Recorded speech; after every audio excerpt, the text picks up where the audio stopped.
ഇനി കൊച്ചിയിലെ metro service സാധാരണ നിലയിൽ പ്രവർത്തിക്കുന്നുവെന്നാണ് മനസ്സിലാക്കുന്നത്. എന്നാൽ വാഹനങ്ങളൊക്കെ തടഞ്ഞ സംഭവം കൊച്ചിയിൽ ഉണ്ടായിട്ടുണ്ട്. ശ്യാംകുമാർ ചേരുന്നു കൊച്ചിയിൽ നിന്ന്. ശ്യാം, കൊച്ചിയിൽ സ്ഥിതി എങ്ങനെയാണ്? എയർപോർട്ടിലേക്കുള്ള വാഹനങ്ങൾ തടയുന്നുണ്ടോ? റെയിൽ ഗതാഗതം സാധാരണ നിലയിലാണ് എന്ന് ഞാൻ മനസ്സിലാക്കുന്നു. വിഷ്ണു സുരേഷാണ് കൊച്ചിയിൽ നിന്ന് ആദ്യം ചേരുക. പറയൂ വിഷ്ണു.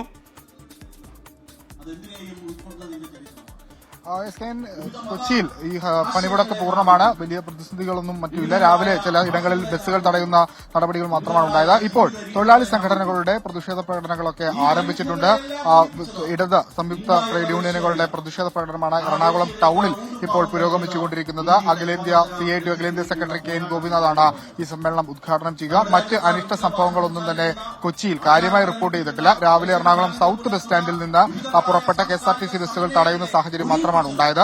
മെട്രോ സർവീസ് പൂർണ്ണമായി തന്നെ പ്രവർത്തിക്കുന്നു എന്നുള്ളത് കൊച്ചിയിലെ ജനങ്ങളെ സംബന്ധിച്ചിടത്തോളം ആശ്വാസകര കാര്യമാണ്. പലയിടങ്ങളിലേക്കും ആളുകൾക്ക് പോകുന്നതിന് വേണ്ടി ഏറ്റവും ഗുണകരമായി ഈ സാധാരണഗതിയിൽ തന്നെ മെട്രോ സർവീസ് ഉണ്ട്. പക്ഷേ ബസ് സർവീസുകൾ പൂർണ്ണമായും അത് KSRTC അടക്കം നിലച്ചിരിക്കുന്ന സാഹചര്യമാണ് ഉള്ളത്.